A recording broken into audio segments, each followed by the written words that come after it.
right, guys, welcome to the Ghost City podcast. Today we have Sean Austin with us, and we're going to dive into who he is. Why are you even here, Sean? We're going to get into all that today and figure out how Sean has experienced the paranormal throughout his life and how it really helped make him who he is today. So instead of doing all the accolades and all that stuff myself, I'm actually going to pass it over to Sean, who we got here. Sean, thanks for joining us on the Ghost City podcast. We really appreciate it. For our audience members who don't know who you are, can you give us a little bit of background about what it is you do and why you do it? Absolutely. Well, my name's Sean Austin. I've been investigating the paranormal. It's 15 years this year. I got into the paranormal kind of by accident, even though I believed in the paranormal. Right. We can get a little bit more stories about that if you'd like. You know, I am a paranormal researcher. I also have medium abilities, demonologist. I'm an author. I've authored 2 books about my paranormal experiences, and never thought that any of this would actually happen to me. My first passion was, being a singer, songwriter, and a musician. Right. And then the paranormal kind of like was a meteor out of the sky. It hit me over the head and took me on this whole new journey. And here I am to this present day with all the unexplained that I do backstrokes in daily. Well, I have noticed that paranormal investigation seems to be a lot of people's backup career. And I mean that in a funny way. So what made you switch? Like, you were singing, songwriting before. I'm assuming you probably still do that now a little bit, right? Just for fun or whatever, or? Yeah, I mean, I still do it. I mean, the last few EPs I recorded in Nashville, and, spirituality and music go hand in hand. Sure. And I think there's a lot of connectivity there. It's kind of funny. Like, I always thought, like, some of the words that would come up with my lyrics were really deep sometimes. I always thought, like, where did this stuff come from? Right. I just, like, sometimes it just comes so naturally, organically, where it's just like, where I'd even come up with some of this stuff. And, looking back at some of that, I'm sure that there was some sort of paranormal element that there were, to some degree as well. Right. Even, as myself growing up as a child, I when I was writing my first book, I thought about, were there any sort of like omens or like signs that would kind of give headway to where I'd end up later in life when it comes to the paranormal. And there definitely were some. I mean, when I was 3 years old, my mom would tell me that I would be in the bathtub, and I'd tell her that I remember being in her womb, and remember being in space and have all these weird conversations with her. And then there was a very profound experience I wrote about in my first book, Shadow Chaser. I was running home. I was about like between 8 and 10 years old. We had a house out Long Island, and there's like tall dead grass in between each house, running home from a friend's house. And I saw something in my peripheral vision, and I went to go pick it up, and it was a book. It was actually a satanic book, and it was burnt to the outer edges of the book, and got a creepy feeling, threw it downstairs. Right. And as any child would, run home crying to mom.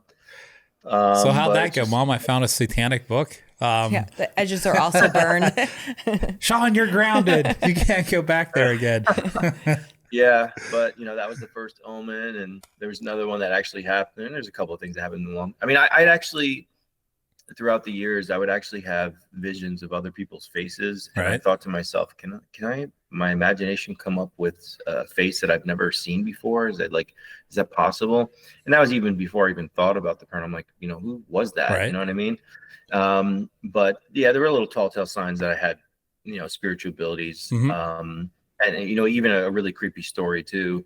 3 years before I got involved in the paranormal, a girlfriend of mine had come to visit me at a house that I had roommates at to hang out one night.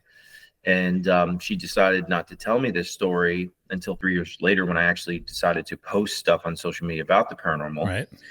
And she said that this one night she had pulled up and saw this dark hooded thing staring into my window, and then turned its head, had dark eyes and a whitish face, and it disappeared. So it was the most terrifying thing she ever saw. She would have thought she was crazy at the time, but when she started seeing that I was posting stuff, she decided to tell me that. Now, looking back at something like that, I perceive that as, there is no conception of time in the spiritual realm. Past, present, future are all the same thing. And I believe that, some of these dark things may have been watching me from the outskirts before I kind of, decided to dance in what I like to call the spiritual rules of engagement. Mm-hmm. When you start opening up that door, thinning the veil, and acknowledging the spiritual realm and doing what I do, when they would actually be able to interact with me the way that they do to this day. Well, one of the things I'm always curious about is what is the one event that happened in your life that switched? Because I'm sure at some point in your life you had some degree of skepticism, and I'm sure you still do, which is a good thing. But what was the one thing that happened where you were like, holy shit, like there really is something to this paranormal spiritual realm? I'd always believed in the paranormal. I really loved watching. I was a horror movie buff as a kid. Mhm. I would be reading Stephen King novels in like fourth grade. I loved horror movies. It's kind of funny and ironic that the only movie that would give me nightmares was The Exorcist. Well, you got the Amityville poster behind you, I see there.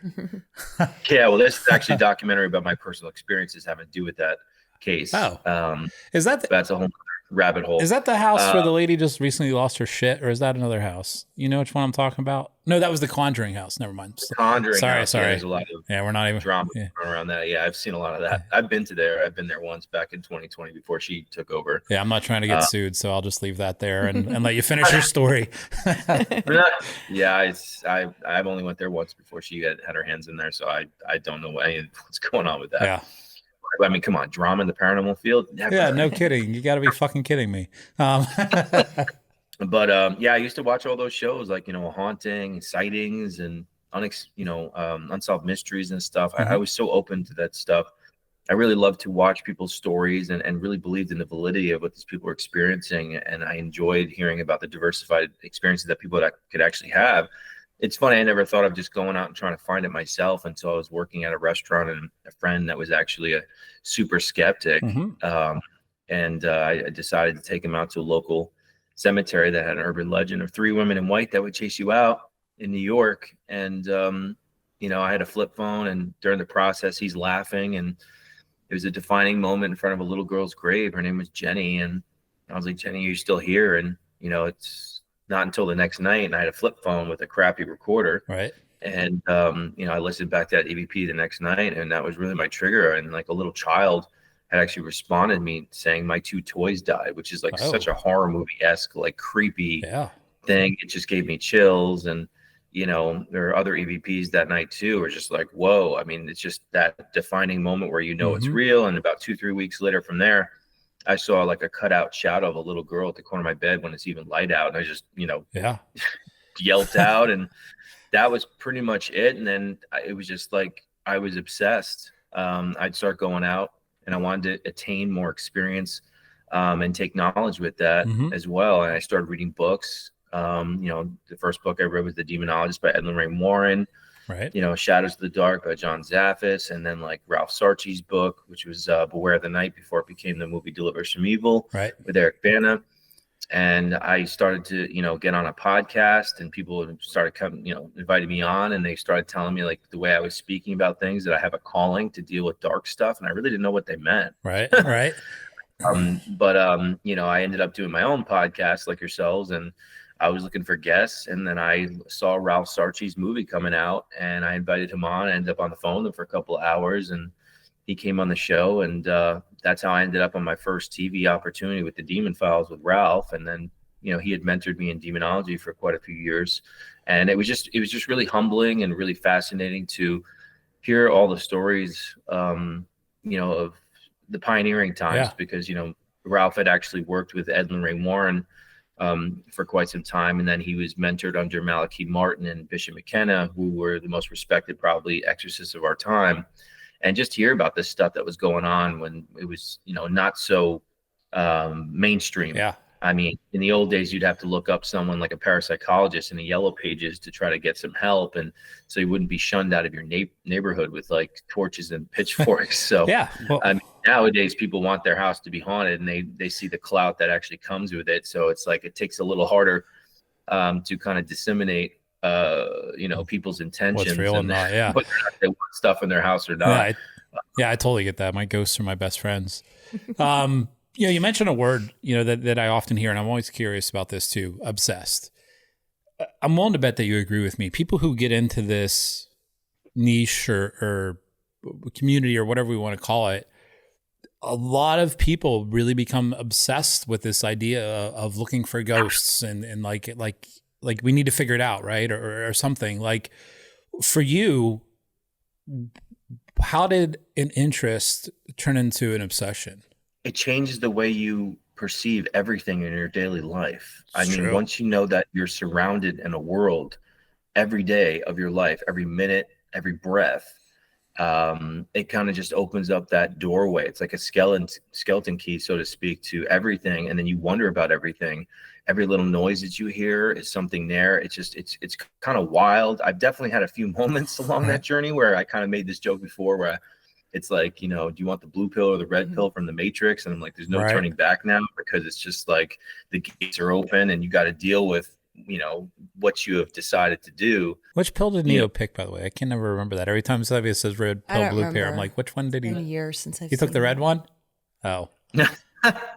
I'm 44. Yeah. Blue pills are going to be part of my life here soon, I think. But for the moment, I'll Sean, stick with the red ones. Your friend from the restaurant that was really skeptical, and when you went to the cemetery and you ended up getting those recordings, what was his reaction to those? And did you convert him into believing at all, or no? No, he's impossible. I'm pretty sure if he levitated off the floor, he'd send himself to the hospital thinking that he took a drug unbeknownst to him or something like that. Right. I mean, still to this day, he thinks it's silly, but like, you know, I believed in it. And it's, to me, people like, oh, you believe in ghosts? You know, it's not a belief anymore to me. It's a knowing. Mm-hmm. It's just as apparent as me inhaling, exhaling my oxygen at this point. I mean, I experience something paranormal every single day. And I had never knew that I would start to have spiritual awakening. Right. I mean, I was actually terrified when I started to have like things happen. It was like a switch. As soon as I started to like engage the spirits, like it was just boom. Yeah. I started like connecting,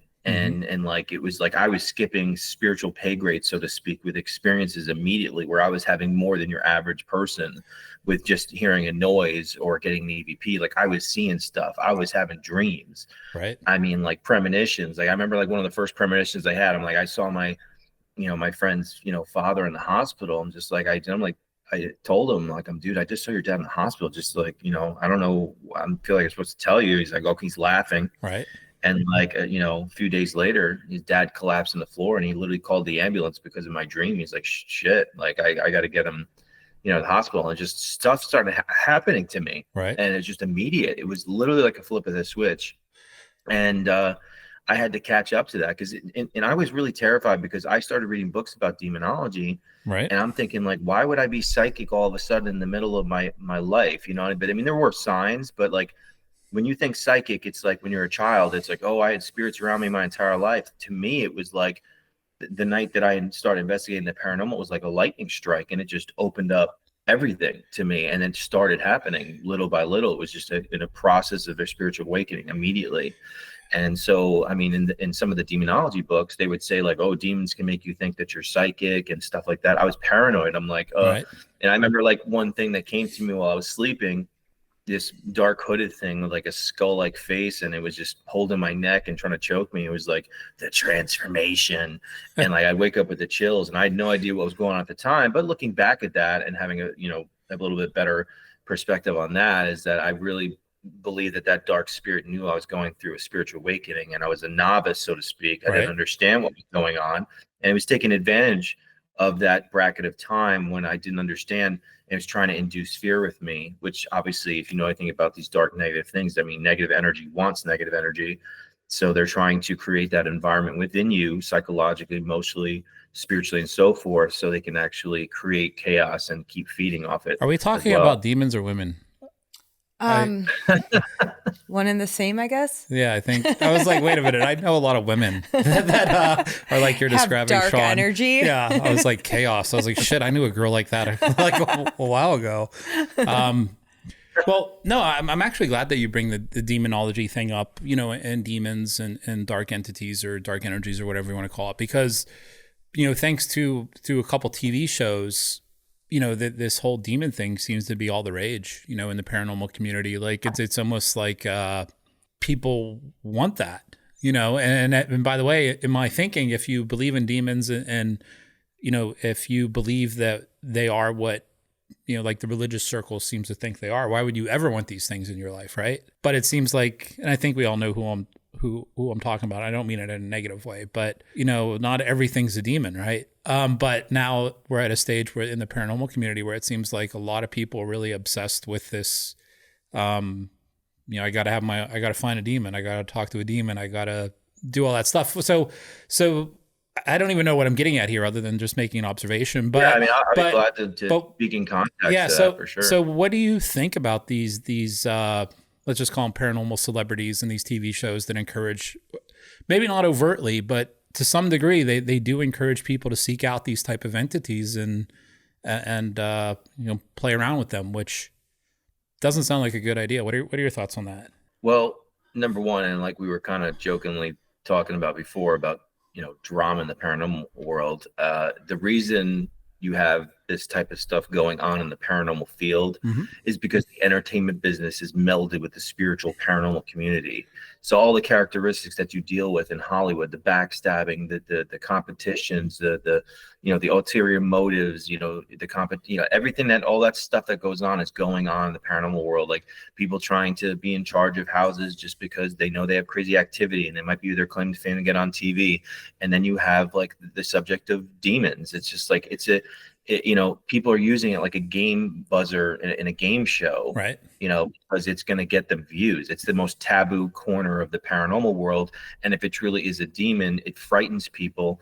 And it's also supposed to be the most extreme type of activity that can come with that entity. And that is true, Right. in my opinion. But people are using that. And there's a lot of people, that throw that word around a little too easily. Absolutely. And then people that are sensitive in the paranormal field get pissed off. And I mean, obviously, like I'm a demonologist, Mm-hmm. and I do that. And there's a lot of things that reference that around me too. Like I even remember we did a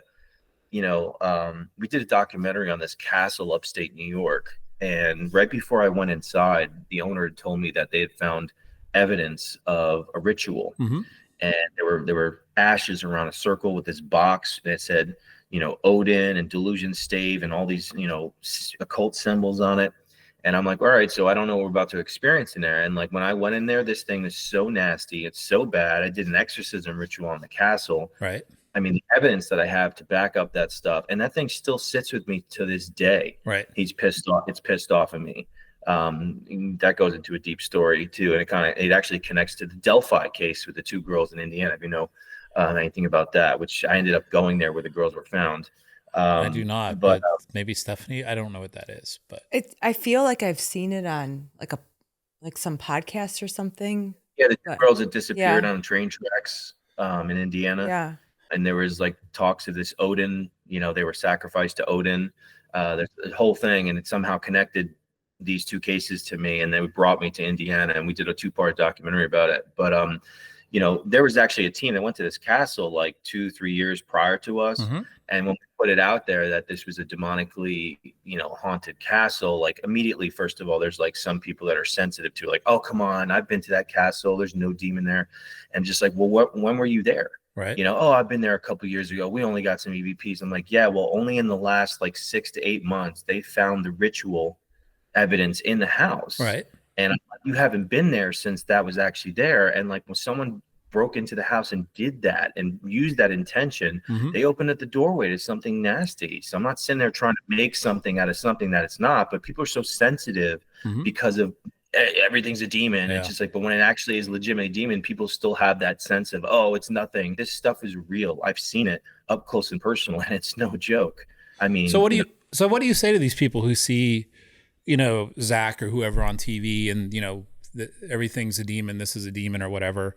And they get the idea that they're going to go out and try to find one for themselves. What message do you have for those people? Because that doesn't seem smart, right? Well, I mean, we're all taking risks when it comes to investigating the paranormal. There's no guarantee what may or may not happen to you. I mean, you can go to a haunted location one night and think that you're just talking to ghosts, and like an inhuman spirit could follow you home, and it can really wreck your life. I've been oppressed by an evil spirit. It's no walk in the park. I mean, Mm-hmm. people that are not psychologically prepared or emotionally, they can end up hurting themselves or others that they care about. I mean, that's the most delicate nature of the paranormal. Yeah. Is something that when they can actually, oppress you and amplify a negative emotion within the individual to ultimately you act out on those emotions because you actually believe they're your emotions. They're trying to echo from the shadows. It's probably from where the old days come from, where they talk about the demon and the angel on your shoulders, because that's really what it's like. And me being sensitive, I mean, I deal with it every day. I have stuff that bullies me, Mm-hmm. threatens me, tries to frighten me. I just had something happen this morning, actually. I mean, I literally was like, I saw this like creature's hand with long fingernails, like reaching out, a shadowy hand. And Oh, next thing you cool. know, like I was in like my old home with my sister Right. and like my old dog. And she's like, oh, Bandit's dying. You've been gone for so long. And it was trying to make me feel so horrible. Yeah. And it was like, that's what they can do. I mean, they'll try to use any sort of thing from your past or mess with you. And especially when you're sleeping, when you're meditative state, they can subconsciously, when you're in a subconscious, way of thinking and your rational mind's asleep, that's when you're most susceptible to the spiritual stuff, because they can telepathically influence imagery and auditory impulses to the point where they're trying to manipulate you, when it could be just a ghost that's desperate for a message, or it could be something that's more malevolent in nature. Well, what exactly do you think a demon is? Because I know there's if you are religious, you probably hear the word demon and you think one thing.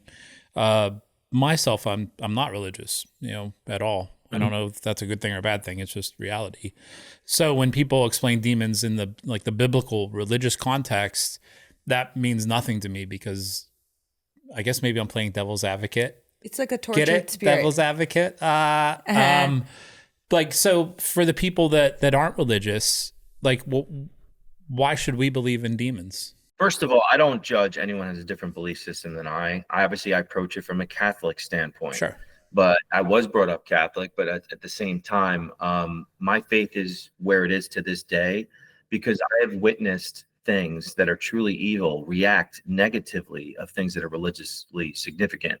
And I think that's what it's all about with these types of experiences, is that people just read about stuff and they have an opinion. But like when you actually have a firsthand experience, just like watching videos on YouTube where people are faking stuff or saying it's a demon or not, and all this crap. Yeah. It's just like when you have an individual experience where you don't have a rational explanation for it, that's where you can really have a proper assessment, rather than sitting on the outskirts and saying, it's this or that. I'm telling you, it's not that.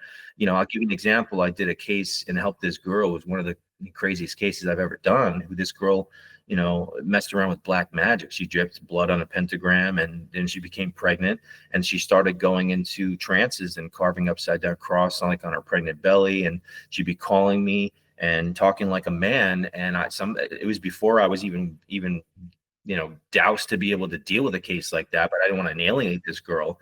But I mean, she was speaking in other languages, and I'd record it, and I actually had to put it in reverse to understand and realize that she's speaking English backwards to me. Yeah. And I'll never, forget this one night where, I was saying a prayer over on the phone, and because she would call me when she's like, it's trying to get inside me. And, she can't see me on the phone. And I have a recording of this, and I just put the cross right up the crucifix, like this big up to the phone. And as soon as I put it up to the phone, right, she hits to me. And it's just like, it's a defining moment, like something like that. Why would that thing react to something like that? If that wasn't significant in any, way. And that's why experiences like that, it's not the only one throughout all my years, where that's why my faith is so strong. And, and also my specific journey in the paranormal is that I always offer prayer to help souls cross over. And the reciprocal evidence and the consistent responses of spirits coming to me beforehand on the spirit box, begging me for prayer and talking about Archangel Michael and what they see in the light. And I typically leave the spirit box on while I pray. I think is so powerful. And why would these spirits in true spirit form refer to this stuff? Because they're actually in that form. If it wasn't something that they were seeing or saying to me. I mean, and I literally have stuff that to this day that are seriously pissed off at me, and I'll have to deal with for the rest of my life, because they told me I took souls away from them. So like David Goggins, take their soul. Yeah, it's so and by the way, I actually I am a knower as well. You mentioned the idea of believing versus knowing. Like, I know all this stuff is legit. I'll use the word demon in the context of this conversation, but I've had my own experience with one thing that lasted a couple years. So I know we can get into that if you want, but I definitely know that they're real. But some of these people, do you think they just need psychiatric help? Because even that woman that you're talking about, and by the way, don't take this the wrong way. And that's why I prefaced it with, I do believe in this stuff. But, do you think that some of these people who think they're possessed and are doing these things, damaging their bodies, do you think that some of them just need a good psychiatrist? Like, or does psychiatry play a role in what you do at all with these people? Well, of course, you'd want the individual to you want to eliminate every single rational explanation out before you try to tell them that it's spiritual. Because I mean, in any case, I mean, how many cases I've gone into to a home and they said they roll up a piece of foil and say, you know, there's Satan on a piece of foil, or like every little bad thing that happens to them Right. in their home has to do with the demon. Like they use it as a crutch Yeah. to avoid the reality of their own life that's in turmoil. Mm-hmm. And that, I tell people that all the time. It's a very slippery slope because I hear it, oh, it's the evil spirit. And like, you know, maybe in some cases that is the case, but I would never want to give credit to something that may not deserve the credit, because then you're acknowledging that energy and giving it that energy to possibly create that in the future if it wasn't originally responsible for that. So I think it's really important to try to like take away that, you know, opportunity for things if there is something legitimately around. But yes, I mean, there's so many times where I go into people's homes where they're blaming everything on the evil spirit, and just they're, you know, as they do in any facet of life, they're trying to blame everything else, but actually looking inward and looking in the mirror about what the problems are in their life and try to focus on the solution that they need to do, whatever it may be, mentally, financially, you know, relationship wise, and so forth. So what do you say to people who think that maybe they are dealing with something that might be a demon? What is the first step? Like if Stephanie here goes home tonight and all of a sudden bad stuff starts happening in her house, she watches, you know, a TV show about ghost hunting, and all of a sudden she's convinced she has a demon in her house. What should the average person do in that situation? Well, I would obviously talk to them, and from my years of experience and knowledge so thus far, I would use my judgment on that, but also because of my intuitive abilities. Well, how do they even find somebody like you? I guess that's where I'm like let's look at somebody who knows nothing about ghosts, you know, none of this stuff, but they have a lot of these things going on in life. Like, what do they even, like, do they Google something? Like, how do they even find people like you? It would take a while to get to that point to be able to recognize what is going on. Because if I go home, if I have no knowledge at all of any of this, and I go home and stuff starts happening, and I'm like, what is going on here? And I'm like, oh, it's got to be something else. And then maybe I'm ignoring it until it shows up again. Think about how long that could go on for. That's what those things want. They don't want to be exposed out of the shadows for what they're doing, because then they're going to lose their permission to infest and attack psychologically to the individuals they have permission to do so.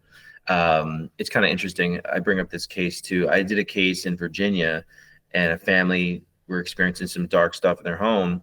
And this goes into the Ouija board stuff. And like, you know, they had no idea why stuff all of a sudden was happening in their home.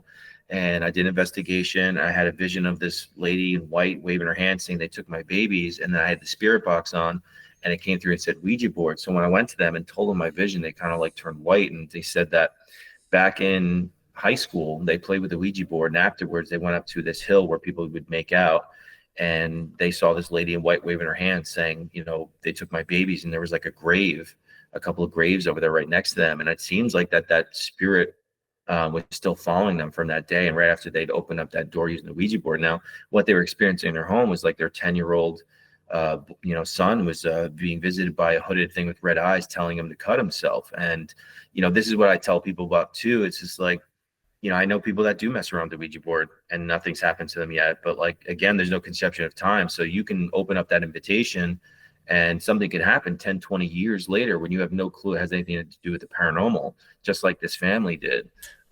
So it's just, there would be certain characteristics I would look for from actually talking to them, and what I would feel, my impressions intuitively. And then if I was able to step foot in the home and get impressions as well, and just make an overall assessment of everything and make a judgment from there, how I would proceed with the case. Well, how would somebody even find somebody like you? I guess that's what I was getting at, because a lot of people, demonologists, I mean, they know the words because they saw a movie or something, but I don't even think most people would even know where to look. They would probably, I mean, again, with the internet these days, it's a different ball game. It would be a lot tougher because people would go to their local churches, and a lot of the churches weren't like versed in how to deal with the paranormal. Right. But these days, they'd probably look online for paranormal groups in the area. I would think them would be the most logical thing people would start with, and see, who would actually be able to, and some paranormal teams don't handle that stuff, but they'll come investigate, get the evidence, and then it'll go up the ladder to somebody else that actually handles those types of cases if it's legitimate. That's probably the most common things I would think that happens. And then, so that happens, then, using you as an example, you would go meet these individuals and talk with them about the things that they were experiencing, their concerns, and you would deploy, investigative equipment or techniques to try to help them understand what is happening. I'm assuming, right? And then, and I'm assuming also in very small cases you might end up with something that's demonic, right? Or like a very small. Absolutely. We went on a case because I started a little YouTube series that I wanted to go around and do a theme of helping families dealing with negative spirits. And this case is one of the worst I've seen in years, and it was out in Ohio. And this poor lady, I mean, her as a daughter, I mean, her mom was doing like sex magic and wait, what the hell's sex magic? I'm very interested in this now. Yeah, I mean, they do magic to kind of like induce pleasure. I mean, we're talking some like Hellraiser shit, man. Oh. And she made her, I don't think she was between 8 and 10 years old. She made her do a blood pact with Lilith. And then like they were having sex parties at the house. And, as her as a child, she'd walk by the garage and hear a man like moaning. And then she looked in there and the guy was all tied up with like a mask on and blood coming out. They were torturing men and doing like bondage stuff. And she was doing rituals in the house. And like the story was it's just really wild and really crazy. And we went in that house. It was just really just gross. I felt really gross after leaving the house, and I just took care of whatever I can do to try to help. But some of these cases are so in depth and so deep. It's just like it would take so many, and it's not. Here's the thing too, and this is why like I don't charge anyone to do, helping people, is because there's no guarantee. It's not like I'm going in there literally with a proton pack and sucking it up into a trap and saying, "Oh, have a nice day." I mean, right. There's a lot of factors at play. I mean, there's people that go through like things for years that mentally, like, I could turn a house into a church if people don't have the intention to get rid of what's there, or if they don't listen to your advice. Like, I mean, you could put yourself in danger, because every time that if there's something legitimately negative there and you keep trying to like help a person that's not helpable, this negative energy knows it's going to win the battle and it will retaliate in any way that it can. So some of these cases are super complicated, but of course you need to have the genuine intent to try to help the situation. And I think it's good, that to bring spiritual awareness to these situations of how people actually go through this, and that it is real, and the chaos and the torment that these people actually have to endure when this stuff is invited into their lives. I almost feel like I have to say, like, if you fast forwarded this podcast and just randomly stopped three minutes ago, we're talking about demons and demonology, not the American political system with the sex parties and negative energy. I feel like it's all maybe connected. Maybe. Dude, that case was like a horror movie. It was like Silence of the Lambs meets Insidious. You get that sometimes. I know, like when we were looking for houses, we would go into a house and you're like, there's something really off here. We're not interested. Like you could feel the walls. Yeah. They had stories. Yeah. And like, I remember this one house, it was a really nice neighborhood, beautiful home. And it just felt like it was off kilter a little bit. And then I was like, something is weird here. My husband's like, yep, let's just leave. They didn't wire the house correctly. Yeah, something was, it was just a weird feel to the house. And it was almost like you wish you could know what the previous owners had done there, but also you don't want to know because you're no longer interested. Yeah. Well, for me, I walk in there, I start getting images of stuff that had taken place there. So I'm like immediately like getting a little tidbits of downloads. Yeah. I'm like, all right, so this I believe happened and this I believe happened. And I was picking up some crazy stuff too in my walkthrough of that house. With the series I started on my channel, Up Against Evil, it's like, it's pretty disturbing, man.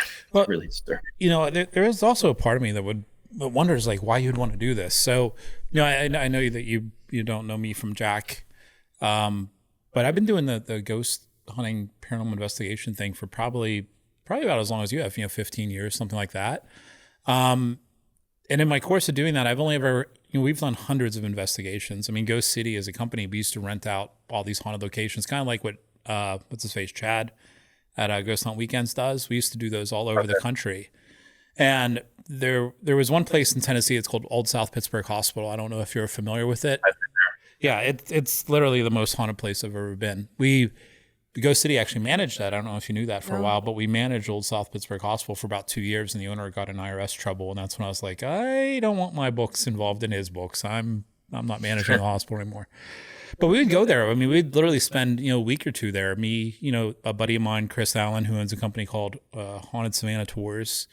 And, him and I were the main ones, but we'd bring, random people every now and then. But there was something in that hospital. Like I said, I'm not religious, so I try not to say demon, but in my head, but I'll use the word demon for what we're talking about. You could say inhuman spirit. It's not a human spirit. Actually, that's usually what I call them. And, this thing, it actually started out just fairly innocently. There was one part of the hospital, and if you've been there, you might remember where I'm talking about. So remember the car that used to be parked inside in the hallway? Were you there when the car was still inside, or? That I don't recall. Okay, so when you go around the back, I don't know which way you typically come in. I know Ronnie has people going in the front now, but you used to be able to go in the back, and there was that clinic side of the hospital, or it was like, if you go in the back door, you would immediately go to the right, and there was that long hallway of doors with the pharmacy, and then there was like a seating area over there too. And then like the records room and all that stuff back there, that's where this thing was. I don't even remember how it started, but I do remember like it got violent pretty quick. And then the idea of things following you home, I never believed things would follow you home, which is now I think is stupid. Like how the fuck, why would I ever think that? But yeah, this thing, we encountered in the hospital. We encountered it when we had guests there. It got violent. It was pushing people. I mean, my friend Chris, I think he's been losing weight, but at one point this dude was like 500 pounds. I mean, he was sitting right next to me. I watched this guy get pushed off the chair. Like I probably could have pushed him off the chair if I had a little bit of a running start, but like, that was not an easy feat for somebody to do. And then, things pounding on walls. We had voices that everybody in the room would hear. I mean, these were not EVPs, even though some of them were, but just like, I'm going to kill you, all this stuff. There was one point where it was literally the whole room, and this is on video, by the way, the whole room heard this thing telling me like, well, just step out of the light. Because there was a little bit of a light in the room, and I did. And I was like, all right, well, what are you going to do? And I didn't do anything, but it started pounding on the walls. And the one thing that freaked me out a little bit, it was almost directly behind me. I jumped when it first happened.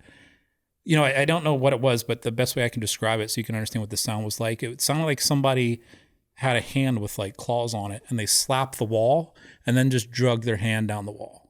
Like you could hear the thud and then just, and it was right behind my fucking head.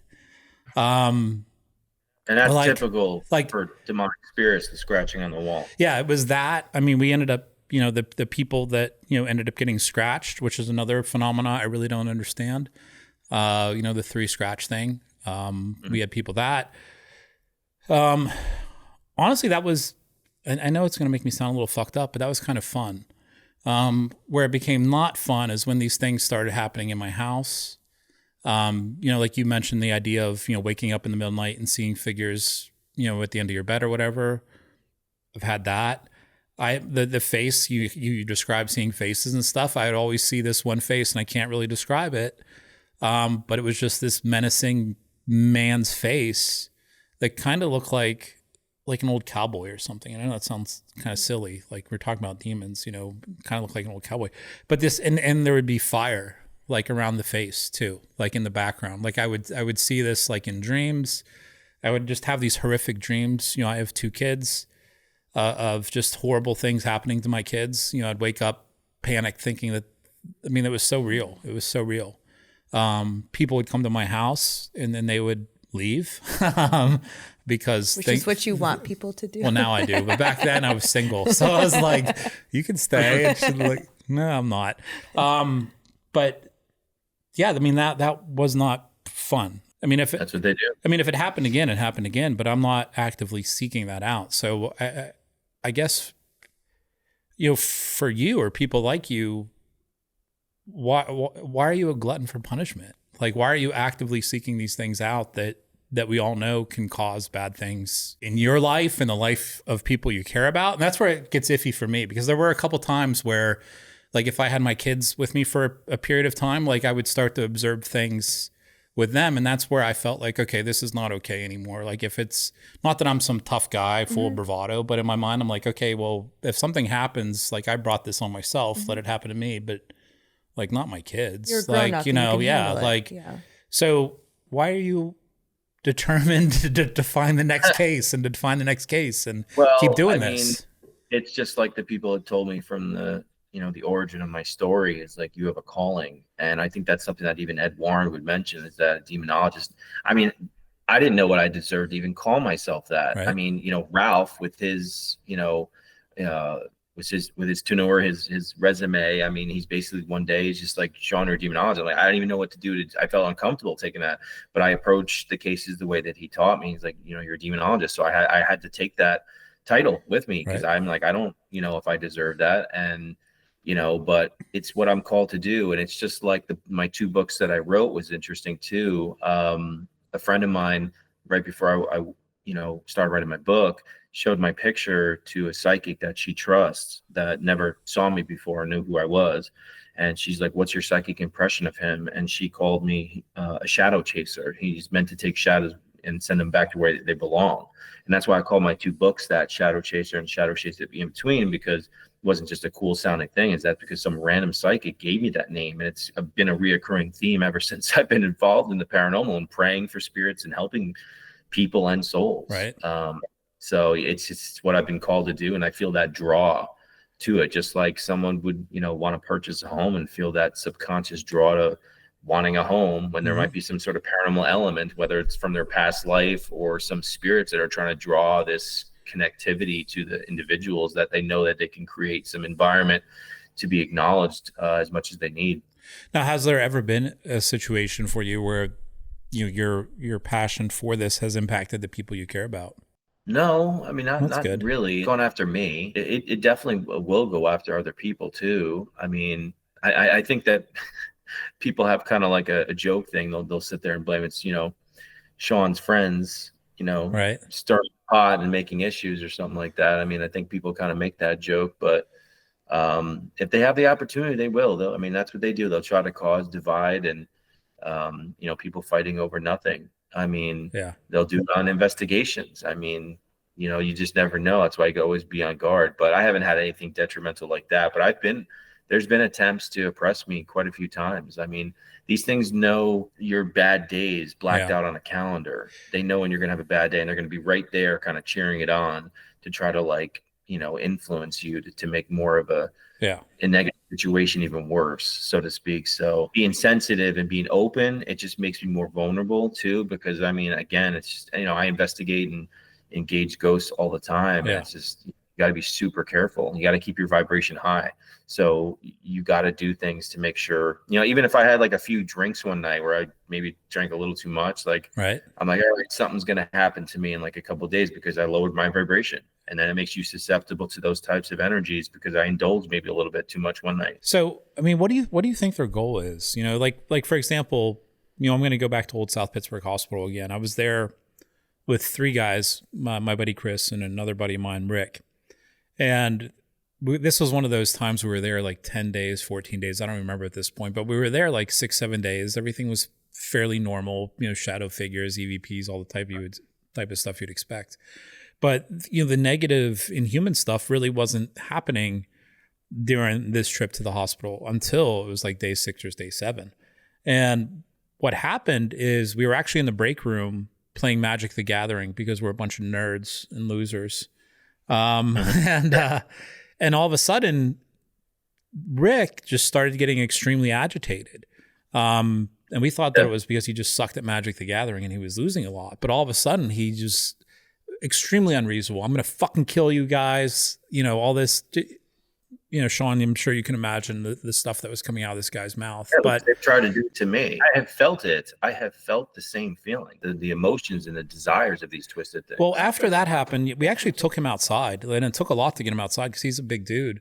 And once we were outside, he was okay. And that's where things start to don't make sense for me, because it's like, okay, if you're a demon and you're all powerful and all this other stuff, like, why the hell is your energy, your influence, whatever, contained to this building? Why is it the minute we leave this building, everybody's fine? That doesn't make much sense to me.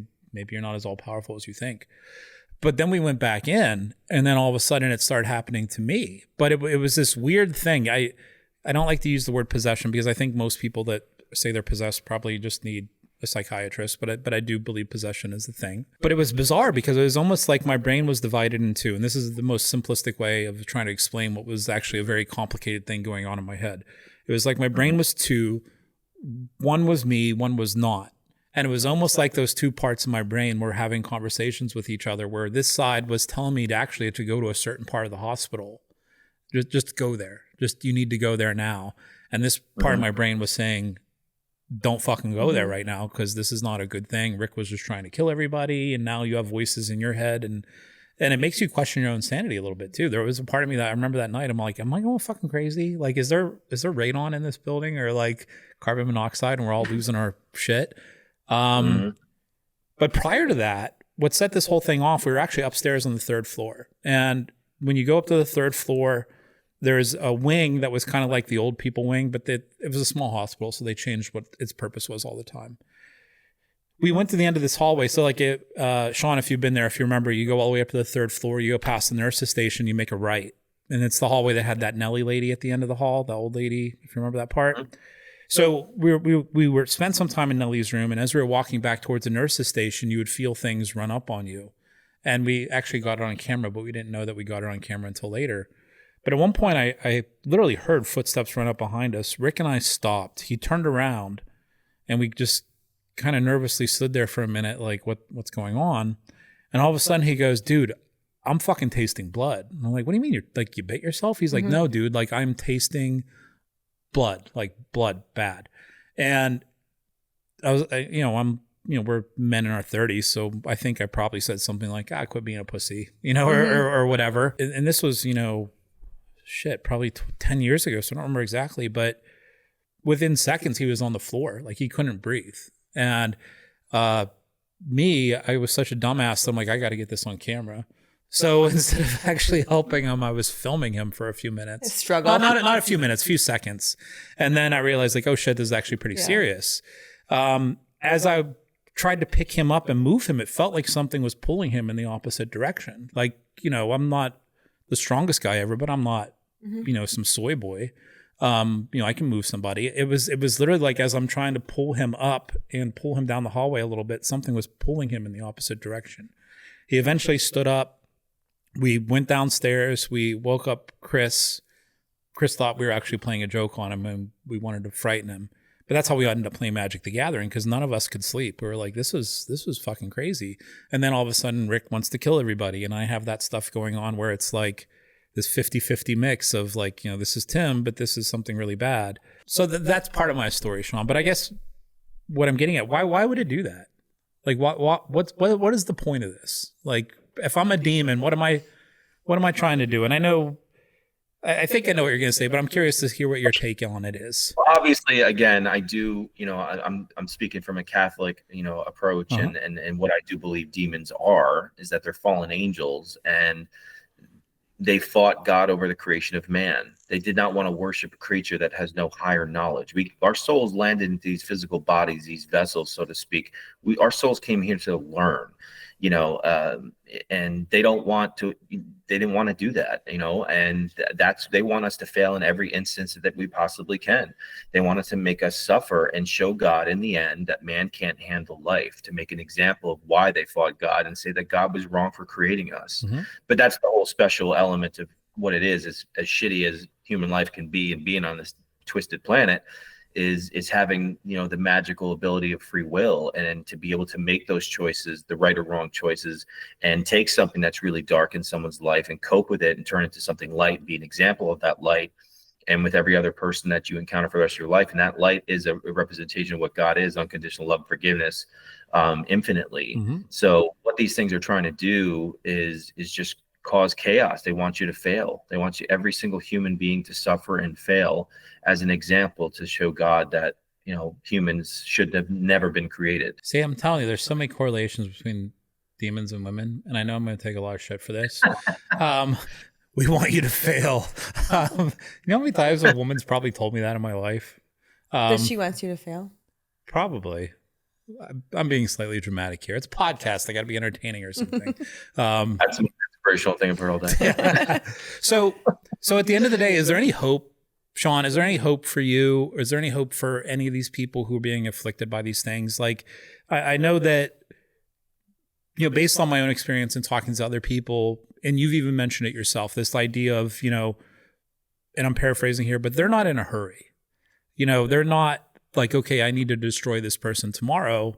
These inhuman entities, these demons, like they have all the time in the world. So even myself, I sit here and think, okay, I haven't experienced this thing for a number of years, but is it just waiting for it to pop back up at some time? Or like, I guess what I'm getting at is, do these things ever go away? Like, and if they do, or if you've had success helping people get rid of them, what does that process even look like? In the end, I believe that light always conquers darkness. Mm-hmm. I mean, the lives that we live, it's about how we live those lives. And how we approach everyone, what it says in the Bible, love others the way you want to be loved. I think that statement transcends every single religious belief that ever was or ever will be. I mean, it doesn't have to be from the Bible. I think that's just a knowing and understanding how we should all be treating each other, no matter what you believe in. Mm-hmm. And, dealing with this stuff, yeah, they can come back in your life, but it's just, you have to figure out how to cope with it, to endure it and overcome it in the end. It doesn't have to be a spiritual obstacle. It could be any sort of, aspect of life that we have to deal with that are hard for us, hard decisions. And we all deal with loss and all the things that are tough for us to cope with. Mm-hmm. And it's all about, in those instances that are so tough for us, in that moment is the opportunity to learn from that and not let history repeat itself from the shadow of yesterday and turn to something positive in that light, which what represents God, and just goodness, just being a good person, and again, I don't care if a person's an atheist, but do I think God's going to turn away someone that doesn't believe in God but lives a life and is a doctor and helps people, or is a fireman and goes saves people's life? Your actions are a representation of light or darkness, so whatever that is. That's what I'm banking on, by the way. I'm totally banking on, if there is a God, he's like, Tim, you're actually a pretty cool dude. You're okay. We're gonna let you help a lot of people. We're gonna let you in. They could always come back in your life. I mean, yeah. It could happen years later, but being a paranormal investigator like yourself, I mean, at least the instances of what can happen around you, and you'll pay attention if something gets out of hand, rather than your average person who's not knowing of that information. So is that where, I'm kind of dumb it down a little bit here, for people who aren't into this, but is that where exorcisms come into place? Like or when does an exorcism come into place?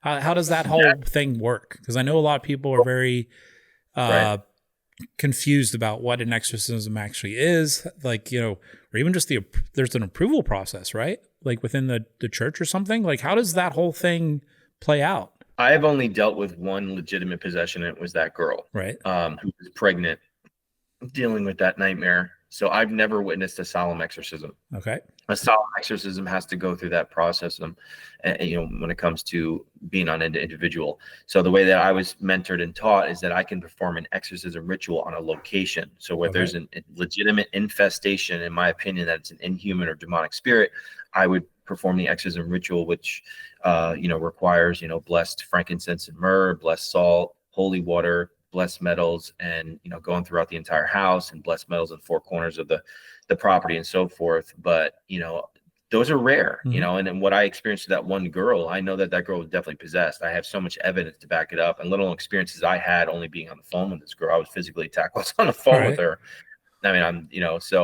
I mean, good thing phones don't have cords anymore. Right. Yeah. So but obviously, again, you have to eliminate every rational explanation before you get that. But most of the time it's really oppressions that are happening to people. They're in that state where they're emotionally taken down, and I believe that God let me go through that for a reason. To be oppressed. It's kind of like a drug addict to a drug counselor, and the drug counselor used to be a drug addict themselves, and they've been in that dark place. So you're kind of like saying, look, I've been there. I know how this is. So I can explain that from firsthand experience. So when I'm going to a case and saying, I know what these things are doing to you right now, and this is what you need to do.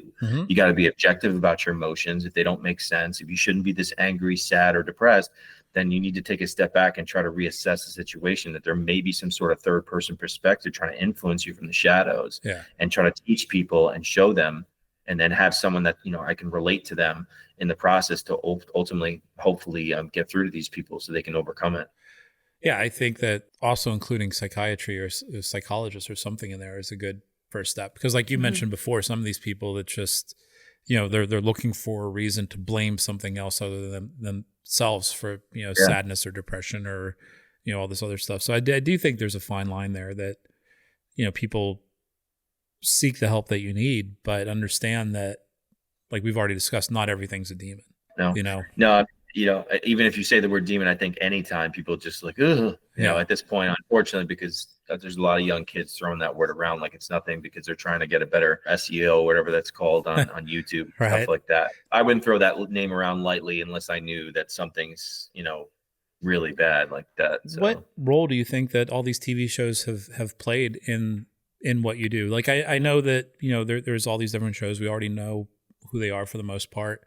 But even the shows themselves, they represent the paranormal community and niche hobby, whatever we want to call it, very differently. I mean, you got, people like, Jason Hawes, right? Who hasn't really embraced this whole everything's a demon approach, whereas other shows, and we know who they are, everything's a demon. Well, he's more skeptical. He's more scientific. He Right. uses traditional methods. I mean, I don't think he uses spirit boxes or anything like that. He probably still, does like powder on the floor and EVPs. I can respect that. Yeah. Everyone has different methods of approaching the paranormal. Well, I guess what I'm getting at is, and you're right. I actually have a lot of respect for all these guys. I mean, nothing that I've said at any point should be taken as an insult. If any of these people are listening for whatever god awful reason you'd be listening to our podcast, nothing I'm saying is insulting. But I do think it's funny where you do have those shows where, if we're being honest, there are certain people who take a more scientific approach, and when they do that, they tend to end up in situations where not everything is a demon. They tend to end up, actually, quite frankly, I remember a lot of those shows, they didn't find anything, which is kind of cool, like for them to admit,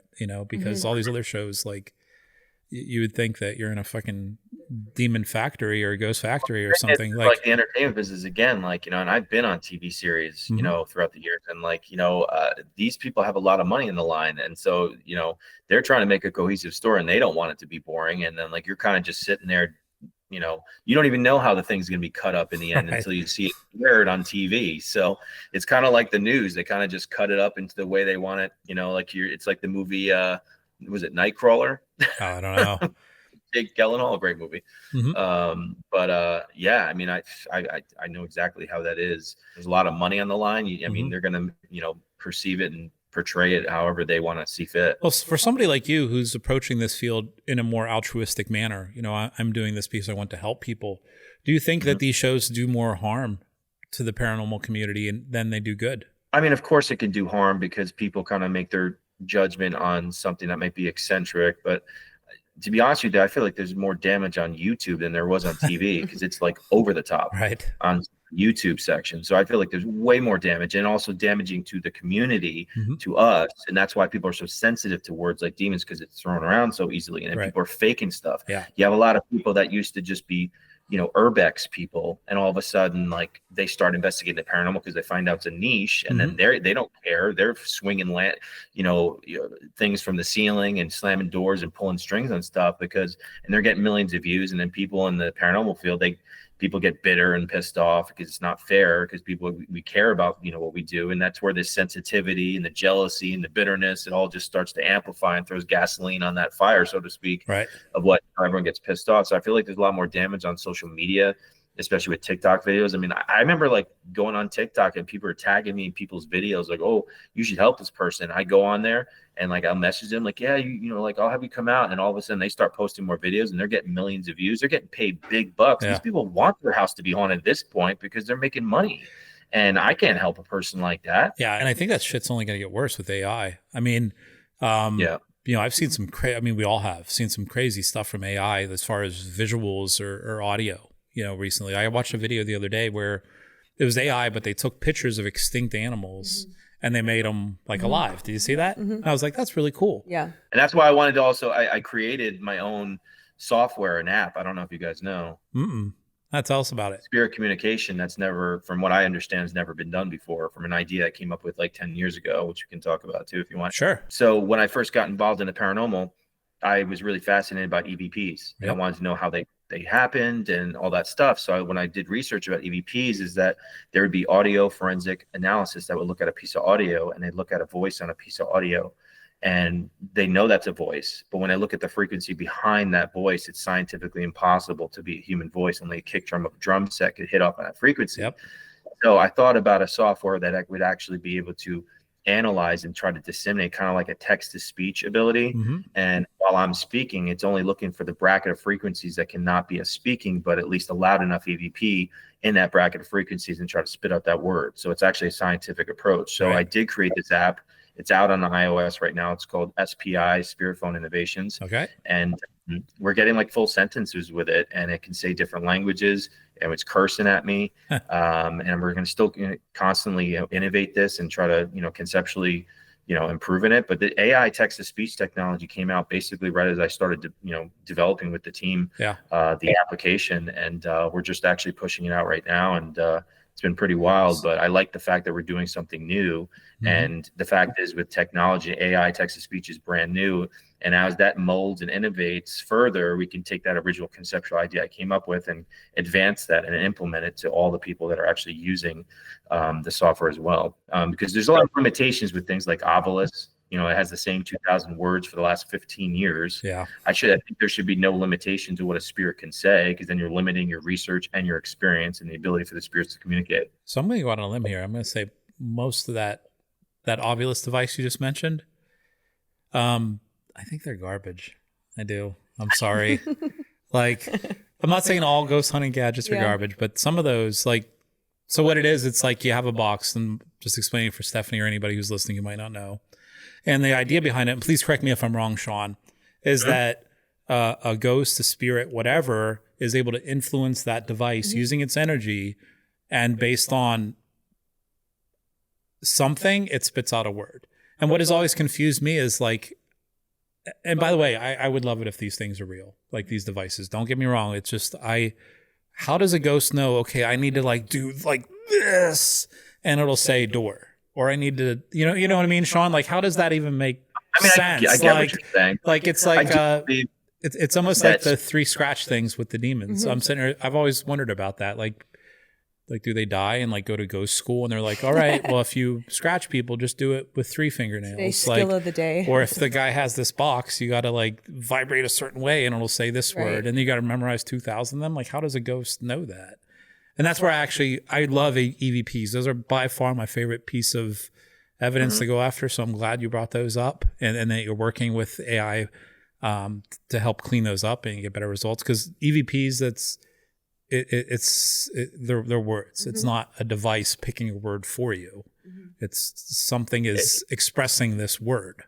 Right. That's what we're doing, is that it spits out the word, because it's like a text to speech in your phone, but it's only looking for a bracket of frequencies of words that are loud enough that cannot be us speaking. So it's a scientific approach, and it's using advanced technology that we just started only months ago. And this app, it's called SPI. What was it again? SPI? Yes, SPI, Spirit Phone Innovations. And is this on? I wanted to call it Spirit Phone. I kind of a little homage to Thomas Edison, because he allegedly did have a spirit telephone that people didn't see but heard about it. And I thought it was a little interesting tidbit too, is that my ancestor, Joshua Reynolds, he's a famous 17th century painter. When I was researching about the spirit telephone, I realized that Thomas Edison had a famous quotation that he had in his warehouse to all of his people working on his inventions, was actually a quotation from my ancestor, which I thought was kind of interesting too. Nice. But I want to do something that's, obviously I'm passionate about the paranormal, and to use something that's technologically advanced. And I mean, because I feel like we've been circling the drain a lot of the stuff, for many years, doing the same old stuff. I mean, we should be taking frog leaps at this point with things like AI. And I don't think anyone's really been dancing with the AI that much when it comes to ITC and communication. So we've jumped on and started that path, and we've just started. So I'm really excited to see where it even goes. No, that's great. I remember back in the day, we used to, try to do experiments all the time, and EVPs were one of those things that we'd experiment with. One of the most eye-opening experiments we ever did, we actually got EVPs in a vacuum, which was really interesting to me. We created a plexiglass box. We pumped all the air out. We had a gauge that showed there was no air pressure in there, but there was a voice recorder in there, and it was still recording EVPs. And that's when my brain was like, wait, what the fuck is going on here? Because sound needs air to travel, right? Yeah. But there's no air in there, but it's still recording voices. Trapped in there? No, I'm not saying it's trapped in there. It's like, it's like electromagnetic energy being influenced or something. Like, and that's the thing too about, even like the obelisk is that, I mean, my opinion is that spirits can manipulate anything that's electrical. I mean, going on cases where they can turn the TV on without being plugged in, or I mean, I even got a message on my Facebook regarding someone's death. I wish they had that was like influenced the crypto prior, market. right on their anniversary of their death, or people getting text messages from their loved ones when they were already passed away. Like, there is a manipulation there that we can only theorize how and what and where and how what they're doing. Right. But that's fascinating at the same time. It's kind of like, a lot of the scientists or skeptical people, they want to do everything on the natural laws of physics, but if you take quantum physics, they don't like that because it takes all their natural laws of physics and throws it out the window. Everything's backwards and they can't make sense of it, and they want to have a definitive answer. But that's why people like ourselves get interested in this stuff, because there is no answers, but there is an answer to it. We're always trying to like figure out what's happening. Well, I do think quantum physics has a lot to do with this, or at least there's something in quantum physics that might help explain a lot of what's going on.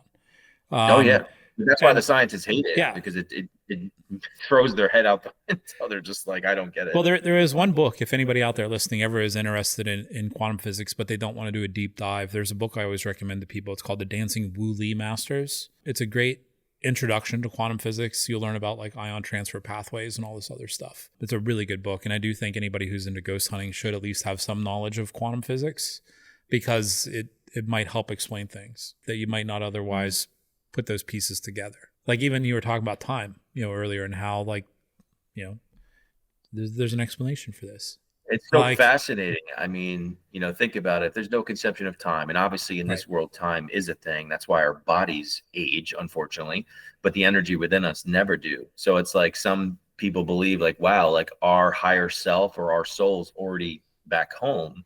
Right. Part of us is already home and we're here. And think about the residual energies that we pick up.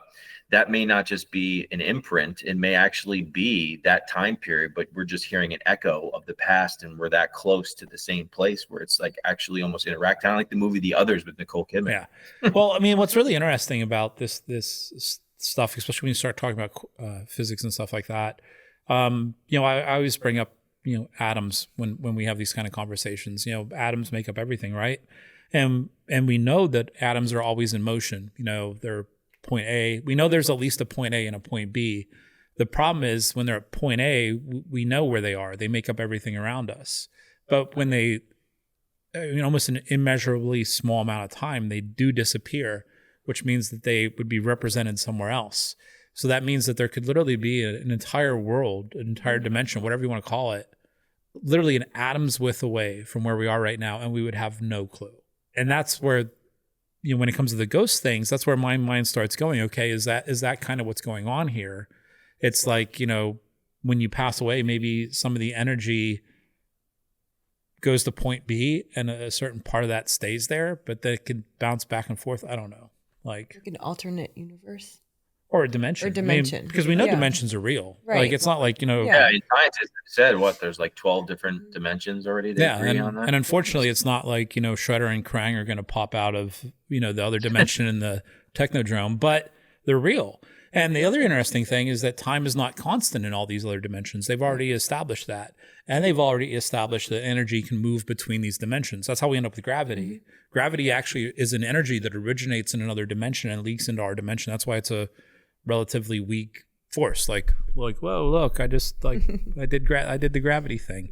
And we know energy can go back and forth. So maybe that might explain part of what the paranormal community sees with all these, paranormal happenings. But the time thing was really interesting as well. Before we started recording, Sean, we talked briefly about Gettysburg. And there's been a couple of times where I've been on the battlefield at Gettysburg, and you get EVPs, and these soldiers are responding in a way where you would think that the battle's still going on. Like it was like that. So in my mind, is that a situation where in whatever dimension that person, spirit, whatever, assuming that it even comes from another dimension. Now I'm fucking rambling here. But is it a situation where that energy is in a dimension where, 150 years of our time is only 20 seconds there? You know what I mean? Because that is entirely possible. I don't know. Sean, I don't know where I'm going with this. I just find it terribly interesting. And sometimes I just ramble. I'm like, fascinating. And it's like, it's almost like we're time traveling, when we investigate the paranormal. I mean, Yeah. people say, oh, does time travel exist? I mean, I mean, as a matter of fact, and then to go into another subject is like, I wrote a whole chapter about this in my first book too, like about astral projection, which is a very another fascinating subject, but I've had many experiences with. And actually, one of the most profound astral projection experiences I've ever had was, I believe I came out of my body and I was going down the church pews and I saw myself younger with like blonde hair and like a mushroom haircut. I don't know, 10 years old or Right. something, next to my dad, big sideburns. I could hear the church music so vividly. And we locked eyes as I was getting closer. And I just heard this echoing voice saying, Sean, you're going back too far. You need to come back. Huh. And then I felt this like suck back into my body. And I was humming the church music when I woke up. And it's just like, again, if like you actually come out of your body, you kind of have that same ability to be able to go to any time period, to anywhere. And that's why I became fascinated about astral projection. Then I read a book about astral projection too, and learned a lot about it. And it rings, a lot of that stuff rings true too. Cause I mean, even though I'm Catholic, I do believe in, reincarnation. Right. And I believe our souls keep coming back. There's like a lower vibrational realm where like the negative evil spirits are. There's like the astral realm where the ghosts are. And each time we'll keep coming back to raise our vibration. And there's a higher vibrational realm. And the reason why we keep coming back is we want our souls to be ultimately more like God, that perfect energy. And we'll come back to learn more and more, to have that opportunity to bring that brightness to our soul. And that to me just rings very true to me, in my belief. Well, if I was reincarnated, I hope that last time was my last time. That's the first time I've heard that. I'm done with this shit. Let's well, see you know what? what's It's kind of next. funny. I say this all the time. Like people, our souls are probably like, wow, everything's so damn fucking perfect. You might as well have a little shittiness and go down to earth and have a little more. Right? Exactly. One last hurrah. Yeah, indeed. Yeah. So what does the future look like for you as a paranormal investigator, demonologist? I know that you mentioned you got the app that you're working on, which I think is great. By the way, SPI, is that on Google, Apple? Is it on both? Right now on Apple iPhones. We're working on the Android version next. But there's a lot of cool features in it. Being able to say any word in any language. Mm-hmm. I also put a cool feature on the map, which I thought was really unique. So say, for instance, like you're in a cemetery and you're a back corner of a cemetery somewhere. You can actually upload an image of something that you captured, write a description of your experience, and then drop a pin. And then that goes permanently on the map once it's approved. And then someone can get driving directions to that map, to that cemetery. And then it'll give you walking directions to that pin, exactly where someone else had that experience. And you compare your results with that, which I thought was kind of interactive and cool, kind of like a paranormal Pokemon game, so to speak. So aside from the app, you got the 2 books. Are you planning on writing a third, or? I've thought about it. But right now I just been pushing and filming and stuff and just trying to be busy with the passion. I'm getting into like messing around with filming and stuff and getting better at it and going on some of these cases and just trying to tell stories. Mm-hmm. I think the way that I approach the paranormal is a little bit different than your average person, because I'm very spiritually approaching stuff. How I try to help spirits and how I was mentored how to approach these cases is not like your average way of most people doing that. And in that process, you have the opportunity to bring awareness. And my ultimate goal is, in the next 10, 15 years is to feel like I left some sort of positive impact in the paranormal world, kind of like, predecessors that I respect, like my mentor, Ralph, or the Warrens, or John Zaffis, or someone to that nature, where I'm just going around doing lectures and just being a part of that community, like people who are pioneers in the paranormal, just leaving something behind that was important or positive in any manner. Right. Well, we've been doing this an hour and a half, and I could totally keep doing this for a long time, but for the next 30 days, I'm still running this business. So I got a meeting in 15 minutes. So where can people go to learn more about you? Do you have a website or social media profiles that you're active on, or how do you? Sure.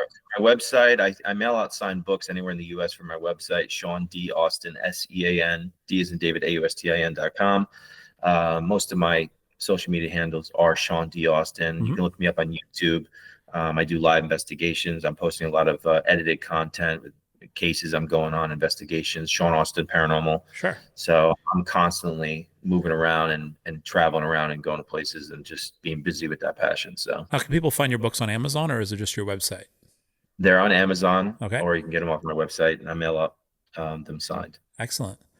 All right. Well, Sean, I hate to do this, but we got to get going. This was fascinating. Yeah, Thank you. An hour and a half. It actually went by really absolutely. quick. Yeah. I told you an hour. We're already at like an hour and 30 Yeah, I minutes. have a lot was more like, questions too. Yeah. So Well, Well, obviously it's, our passion. I could talk about this till the cows come home. So yeah, well, we'll set up another time for you to come back. And, what I would love to do is dive more into your personal stories and some of the stories that you have from investigations you do, because we really didn't touch on that a whole lot today. But I do think the audience is going to get a lot of good information, especially people who, watch a lot of these TV shows, but really don't understand, especially the demonology aspect of it, which we did talk quite a bit about today. But 100%. yeah, we'd love to have you back. We'll get it all set up and go from there. But for now, we'll let you go. Let you get back to your day. Hopefully, not too much crazy shit happens for you. I know you said every day. You already had the hand coming through the thing, so it's like, all right, a dull moment. yeah, that's enough for me, guys. All right, come back tomorrow. All right, Sean. Well, we're gonna sign off here, but it was great having you as a guest here on the Ghost City podcast. And enjoy the rest of your day. You too, guys. All right, Sean. thanks. Thanks so much. This episode was brought to you by Ghost City Tours, your guide to the haunted side of history in over 25 cities nationwide. From restless spirits to unsolved mysteries, our tours bring the dead back to life. Book now for a haunted city near you at ghostcitytours.com.